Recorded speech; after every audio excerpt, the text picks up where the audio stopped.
What is your identity? Is it what others think about you? Is it determined by the amount of stuff you have? Is it determined by the amount of stuff that you do? Our identity allows others to see who we are, or at least what we want them to believe we are. But for many, the identity that we portray is often not reality. We wear masks when we are around others. We even try to do this with God. Doing the right things, saying the right things, and even acting the right ways are important and can give credence to our identity. Yet our identity is not found in these things. Our identity should be found in Christ.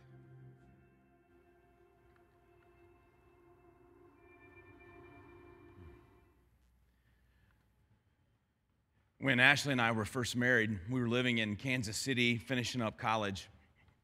And we had one of these unusual situations. Maybe you've had it recently, but back then it was a little different. We had, for those of you that are not over 40, there used to be these little boxes connected to your telephone called answering machines. And you would come in, and there would be a light that would blink, and if you pushed a button, you would hear a recording where people left you messages. Now, I know that is really crazy, but that was a big deal. And we came in from doing whatever we were doing, and there was 4 or 5 messages on our answer machine. And so we started listening to them, and it was Blockbuster. Now, again, if you're not of a certain age, we used to have to go to a store to rent movies to take them home, and you had 3 days. And it was Blockbuster, and Blockbuster calls, and they said, hey, you've written a check for some movies. Now, again, if you're not over 40, checks are pieces of paper that work as money. I know this is confusing, but I'm telling you, it was a big deal 25 years ago, and it was important. And they said you had written a bad check for these movie rentals. And I thought, well, maybe we did. And then the next message, it was a clothing store, and it said, Mr. Evans, we'd like for you to come down and talk to us about the suits you've bought. And I thought, well, did I don't remember buying any. And then the next message, they were escalating. And the next one was the Chevy dealership. And they said, we'd like to talk to you about your pickup truck. Now, ironically, I had a Chevy pickup truck, but the guy's tone was not of, you did a really nice job picking this out. It was, we want our money. And it was a deep voice, and by the tone, he was angry. And then the next voice was a guy that, as sure as I'm standing here, I don't know who he was, but he threatened to break my legs over a check. And I'm looking at Ashley, and it's one of those weird things. And you begin to start doubting and questioning who you are, because we had been to all the places. We had been to all the places where these bad checks had been written. And we couldn't, we were so young, we didn't really know what had happened. So we called the police, and we made it right with everybody, and they realized it wasn't us. But at that time period, I was the only Sean Evans in the greater Kansas City area. And a young lady had gone through the phone book, figured out that I was the only Sean Evans. She printed up some checks on a printer at home, and then wrote about $50,000 in bad checks. So all of these people were calling me. Now, I lived in about a 650 square foot apartment, and we were getting furniture out of the dumpster and cleaning it up and feeling pretty good about life. And we didn't have 50 grand. And then you're thinking, that's not a bad idea. Print those suckers up and buy groceries. But it's kind of weird, because for a few months, we couldn't write any checks in Olathe. You begin to second guess who you are. You start thinking, maybe I made a mistake. I mean, these messages that are being left, they're saying things, and you find it's kind of hard to recover when someone steals your identity, when someone steals who you really are. And so we had to go in, and as soon as for about 4 or 5 months, anytime I went into one of those stores, they'd look at me and they'd like, I know who you are. And you deep down, you just want to scream, it wasn't me. It wasn't me. Now, we live in a land now that identity theft happens a lot of different ways, and our identity is under constant attack. Information can be leaked about who we are. It's online. It's coded from our health to our finance. But I believe there's even a bigger identity being stolen than just information and Social Security numbers. It's becoming easier and easier to confuse who we are. See, once we give in on our identity, it opens up the floodgates of possibilities. As we told you Wednesday, we're going to begin this look into Daniel. And Daniel had made some really unbelievably hard decisions that I think you and I have to make. Daniel's identity, like ours, his was under attack. He was actually being assaulted. And what we find out is when our identity is under attack and we have to find out who we really are, then our deepest convictions rise to the top. What's really, really deep to the bone important to us as individuals will rise to the top quickly when our identity is under attack. So just quickly, just to kind of throw a little reminders out at you, that Judah was the southern tribe of Israel, and it had been taken by Nebuchadnezzar, the king of Babylon. It was all part of the fulfillment of the prophecy of Jeremiah. And Nebuchadnezzar destroyed Jerusalem and any resistance that showed up. And he was able to take a population of slaves, and there was a select group that he wanted to serve the palace. But remember this, he took the young. He took the young, those without physical defect, handsome, smart, the quick aptitude, ready to learn. And if Babylon is anything, it's about image. It's about image. We want to look the part. We want to walk the part. We want to feel the part. Daniel chapter 1, verses 1 through 2. All these verses will be up on the screen, but we'll be in Daniel chapter 1 today. It says, in the 3rd year of the reign of Jehoiakim, king of Judah, Nebuchadnezzar, king of Babylon, came to Jerusalem, and he besieged it.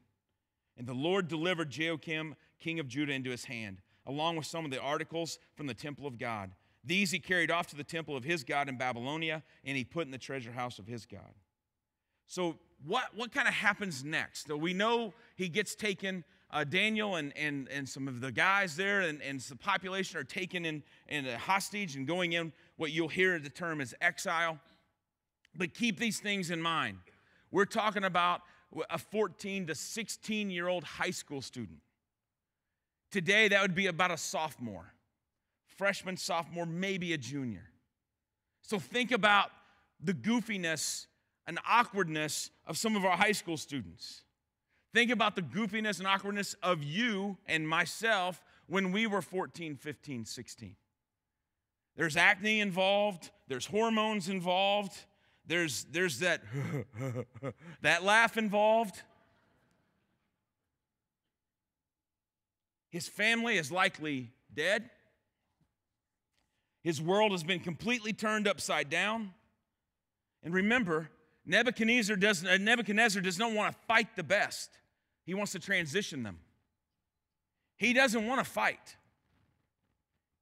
It's about humiliation. It's about turning. It's about transition. And in your mind, if you're Daniel and I'm Daniel, then I'm wondering why. Why? What did I do? I was just minding my own business. We were fishing, we were hunting, we were making stuff, and all of a sudden, this army rolls in and tears everything down. And so why me? And this is what happens next, verses 3 through 5. And then the king ordered Ashpenaz, chief of his court officials, to bring into his king's service some of the Israelites from the royal family and the nobility, young men without any physical defect, handsome, showing aptitude for every kind of learning, well-informed, quick to understand, and qualified to serve in the king's palace. He was to teach them the language and literature of the Babylonians. The king assigned them a daily amount of food and wine from the king's table. They were to be trained for 3 years, and after that, they were entered the king's service. So this identity is fully under attack. And if you read that passage and you believe it, then the transition really begins here. They want to teach them the language. They want to teach them the nuances. They want to teach them the literature. They want to teach them the songs, because those things that we hold important in our culture, they define who we are. You want to teach them to learn their ways. And everything that they were teaching them would have been contrary to what they had learned as children. This would have gone as a direct assault into the very theology of what they had learned.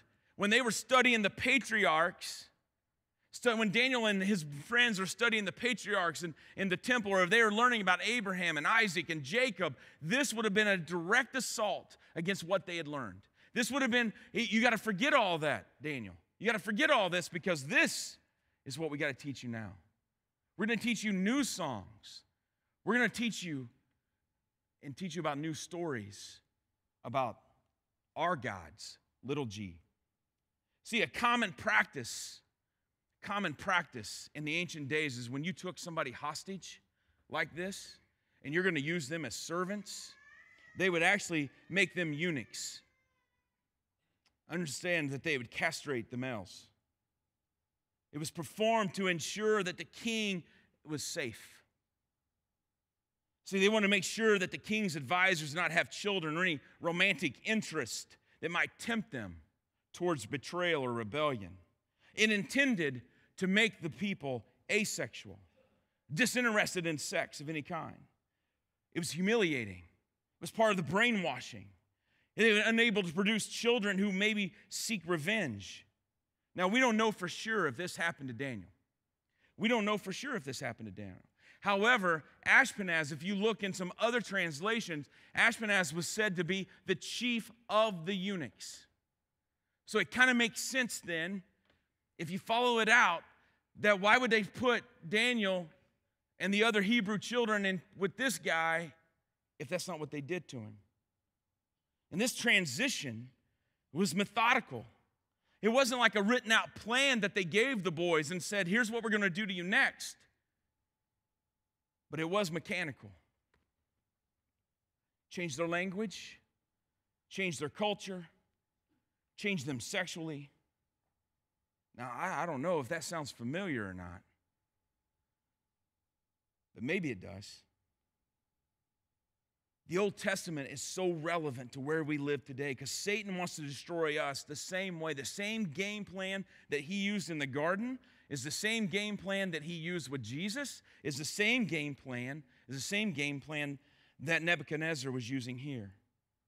See, if we just draw a line in the sand and say this is where we're going to fight, and he would have just rushed in, if Satan and Nebuchadnezzar would have rushed in with that fight, then the Hebrews probably would have rose up.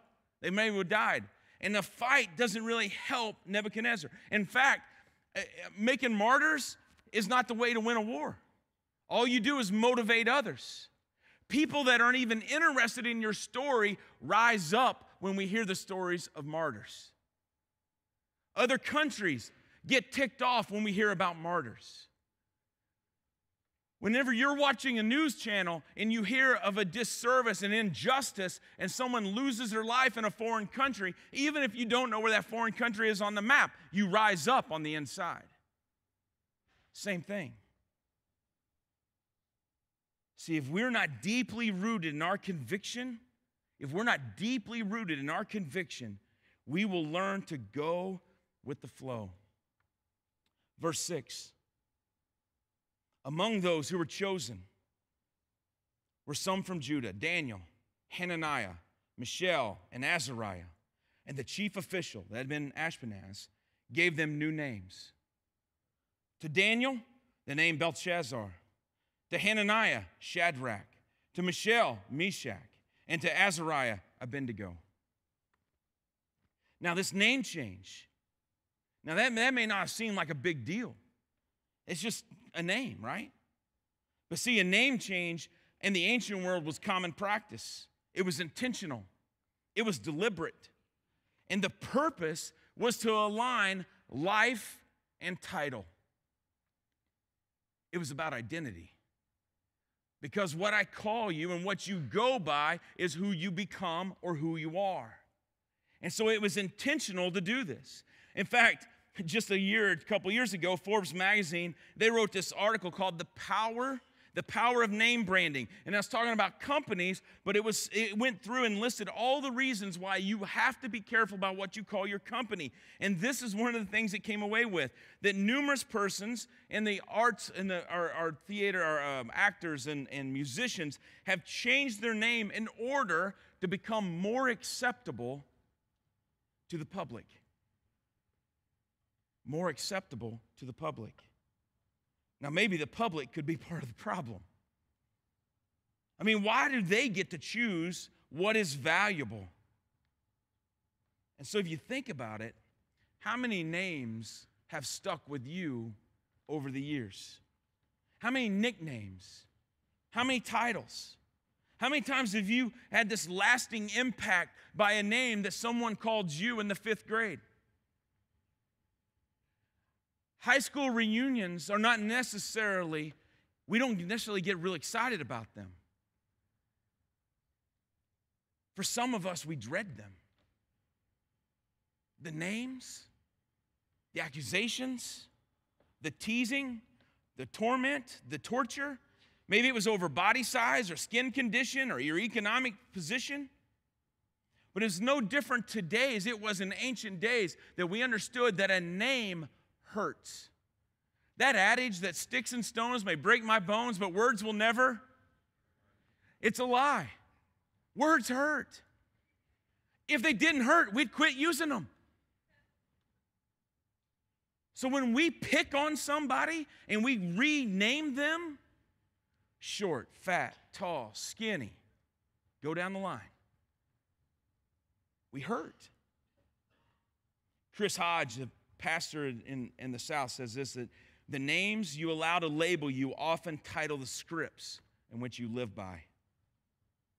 So let's look at these names. What did this mean in this transition? So for the Hebrew meaning for Daniel, the Hebrew name was Daniel. And the meaning is, God is my judge.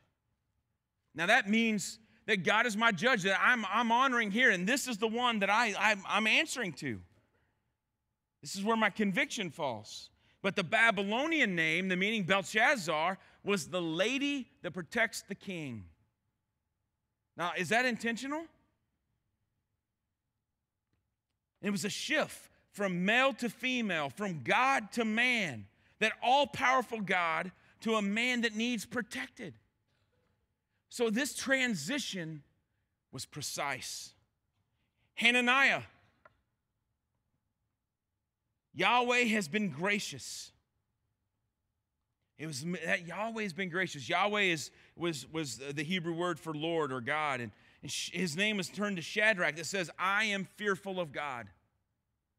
So we see this gracious, loving God to a tyrannical God to be feared. Michelle, who can compare to my God? No one. That's the meaning of the name Michelle. And so he changes it to the Meshach. I am despised. I am humiliated. The focus is on God to self, from confidence to coward. Azariah, Yahweh has helped. The Lord has helped. He changes the name to Abednego, which means the servant of Nebo. And just so you know, Nebo was one of the little g gods of Babylon. So we went from a son of God to a slave of man. Jeremiah 1:5 says this, before I formed you in the womb, I knew you. Before you were born, I set you apart. I appointed you as a prophet to the nations. In Psalm 139, it says, I knitted you out of your mother's womb. I know you. See, there's a plan and a purpose for our lives, and we have to be rooted in that identity. Nebuchadnezzar attacks us with those same lies that Satan has done. From the garden with Adam and Eve, to the garden, or to the desert with Jesus, to the high school or middle school or job or home that you and I have grown up in, that these lies pop out, that you are what you do, that you are what you have, and you are what others say about you. These are lies that impact your identity. There's lies that they impact all this. I mean, our circumstances, our wealth, our status are not what defines us. We are defined as the creation of a loving Creator who chooses you. So, I mean, we got to be deeply rooted in our identity to survive this type of assault. So just put a little bit more of it together. Daniel was removed from his home. Family, probably slaughtered. He was indoctrinated with new languages, new literature, and new gods, little g. He was defiled with his masculinity. There was a name change. They tried everything to destroy his image. All of this at the age of 14 to 16 years old. And with everything that's come at him, he was able to stay completely rooted in his faith in the Creator of the universe. In fact, there is no sign in Scripture where there was a rebellion towards these things. No sign. Because what they were doing to him did not change his faith. Being made a eunuch, being taught the new things, he said, I don't know why this is happening to me, but my God's still in charge. My God is still in control. No matter what they threw at him. So verse 8, let's read this. But Daniel resolved not to defile himself with the royal food and wine. And he asked the chief official for permission not to defile himself this way. Now, just stop right there. Can you imagine that? That Daniel, this is what gets him, is the food. But he doesn't just take the food. See, when we think about when we stand up for our beliefs, that we would take the food on the tray and we see the big food fight, and throw it across the room at the guard. He doesn't. In fact, it says he asked the official for permission. He goes to him and says, listen, here is why this hurts me. As believers rooted in our faith, we may need to learn something from Daniel and how do we argue. Because right now, we don't argue well. We don't debate well. We just fight. We just get mad. And if you don't believe the way I believe, then you're stupid. You're an idiot. I don't need you. But Daniel says, listen, I need to ask for permission here because something's not right. Now, God has caused the official to show favor and compassion to Daniel. But the official told Daniel, I'm afraid of my Lord and King, who has assigned your food and drink. Why should he see you looking worse than the other young men your age? The king would then have my head because of you, and I believe that is true. Daniel then said to the guard whom the chief official has appointed over Daniel, Hananiah, Mishael, and Azariah, please test your servants for 10 days. Give us nothing but vegetables to eat and water to drink. And then compare our appearance with that of the young men who eat the royal food, and treat your servants in accordance with what you see. So he agreed to this and tested them for 10 days. This food issue had overtones for Daniel that he couldn't live with. There was a food overtone here that he just couldn't live with. See, the Babylonians worshiped many gods, little g gods. The sacrifices that would be made were usually through the meat and through the wine. It was extravagant. It was hearty. It was something that just blown up. It was like going to these massive buffets in a palace, and they would offer these as sacrifices to these little g gods, and in respect to the king who was treated as a little g god, that they would bring him, all of that was being sacrificed. And they would bring the best wine, and they would bring the best food, and they would lay that out. And the king's table, he would bring all of his court officials in to share with this. Now, when you would partake in this, what you were doing is you were actually making an outward connection to the little g gods that this was being offered to, and to King Nebuchadnezzar. You would basically saying, you are God. you are God. And so to show loyalty, he just couldn't do it. And for Daniel to eat these foods, it was an endorsement. It was an open acceptance of the offering. So if Daniel were to eat the food, he'd be condoning the gods of Babylon. Verse 15. At the end of the 10 days, they looked healthier and better nourished than any of the young men who ate the royal food. So the guard took away their choice food and wine, and they were to drink, and gave them vegetables instead. To these 4 young men, God gave knowledge and understanding of all kinds of literature and learning. And Daniel could understand visions and dreams of all kinds. At the end of the time set by the king to bring them into his service, the chief official presented them to Nebuchadnezzar. The king talked with them, and he found none equal to Daniel, Hananiah, Mishael, and Azariah. So they entered the king's service. In every matter of wisdom and understanding about which the king questioned them, he found them 10 times better than all the magicians and enchanters in the whole kingdom. And Daniel remained there until the first year of King Cyrus. Now, this type of resolve does not happen. This type of resolve doesn't happen sitting in here. See, it's easy to have deep conviction when we're surrounded in this room. I mean, when Chris and the band, and they were good today, and they're leading us in worship, it's easy. When there's 300, 400, 500 of us sitting in a room, and we can worship together, it's not too hard. See, this type of deep resolve happens when your life is on the line. It happens when we're living our life out daily, that our creed and our deed are in alignment with each other. It happens when on your block and in your neighborhoods, when you're feeling pressure to keep up with the Joneses and you feel inadequate. It happens when you're at work and maybe you've got that supervisor or that boss that continually talks down to you, that continually demands more and to pay you less, and you feel belittled and you feel like you're not worth anything. And then when it comes that maybe you go home at night and there's a spouse that talks to you in such a way that you just think, I just got to get out of here. And we begin to curl up and we begin to think that our identity is in the stuff of this world.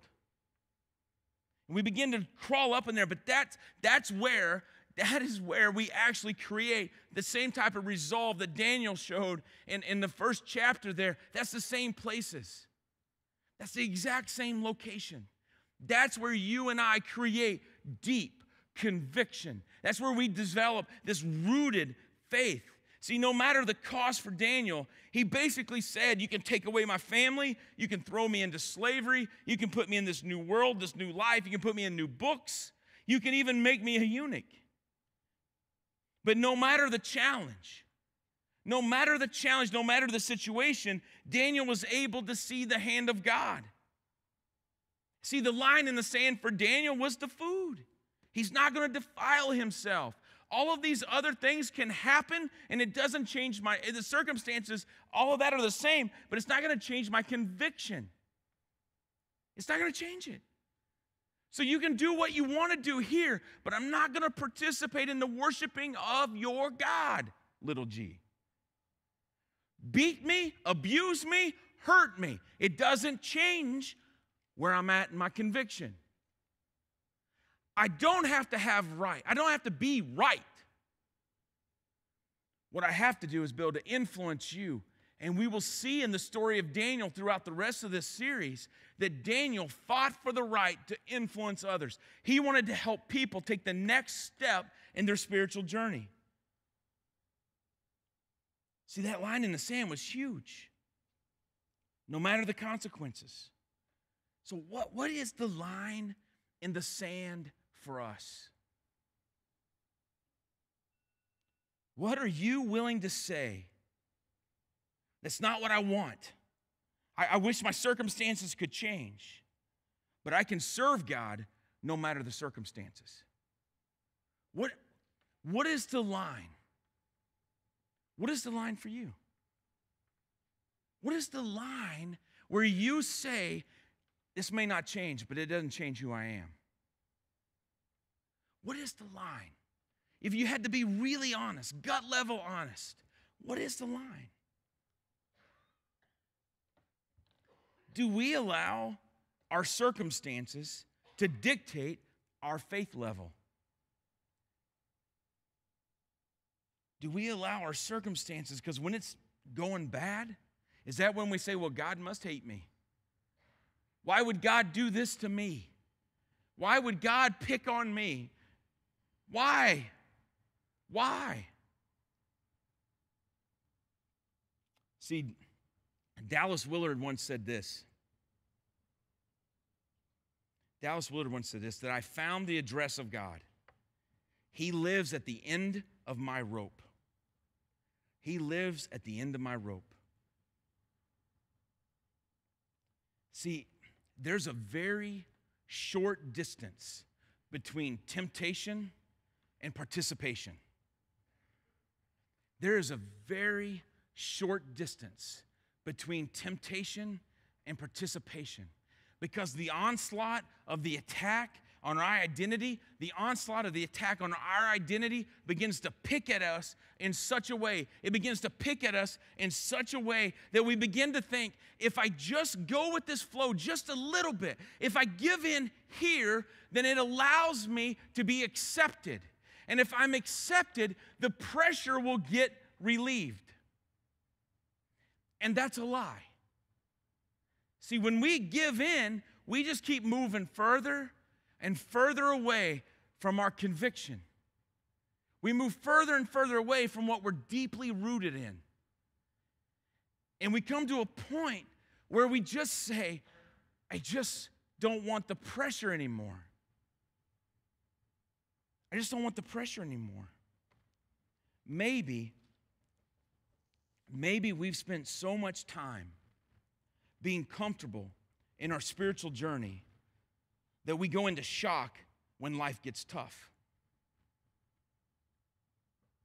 Maybe living at the end of our rope, clinging onto the very threads of existence, is where God really lives. Maybe we've spent so much time being comfortable. That's part of the challenges. That's part of the Lent challenges. It's about asking you and me not to be comfortable. Not to be comfortable. Giving up food is not about a dietary thing. It's about not being comfortable. Carving out 15 minutes of your jam-packed day isn't about just taking up some of your time for something we want you to do. It's about not being comfortable. Being here from now to Easter is not about we want to make the numbers look good. It's about you not being comfortable. It's too easy. It's too easy to say, I got other things to do. I'm so busy. Everybody's busy. It's time that we got being comfortable and getting into our deep conviction, our identity that we are a creation of a loving God who, no matter what our circumstances are, He's got us right in the palm of His hand. And He's saying, I love you. You're mine. And that's all you need to know. That's it. That's it. No matter what your world is telling you, I'm there. So how do we stay rooted and love well in a culture of compromise? How do we love well in this culture that just keeps shaking us and demanding more? So Chris and the team are going to come out and lead us in another song as we close today. But I'm going to ask you to stand with us. Maybe today would be a good day for you to say, you know what? I'm not near as rooted as I'd like to be. My identity is under attack. I've got some questions. Well, there are folks in this room that would love to pray for you. Now, they'll pray with you if you ask them to, but they will just pray for you. But today's a good day to say, you know what? I'm clear on my identity. I'm clear on my identity. I know who I am. But my conviction, I got to be honest, my creed and my deed are not in alignment. I'd like to invite you to come, kneel, stand at the front, and just say, today. I had a conversation yesterday with somebody that attended this church years ago, and they said that they were at an event, and they said they don't remember what they had for lunch the day before, but they remembered that 17 years ago, standing in the balcony in our youth center, said that when that call came to go to the altar, he said, I remember all 74 steps because my heart just broke. It's time that we get uncomfortable.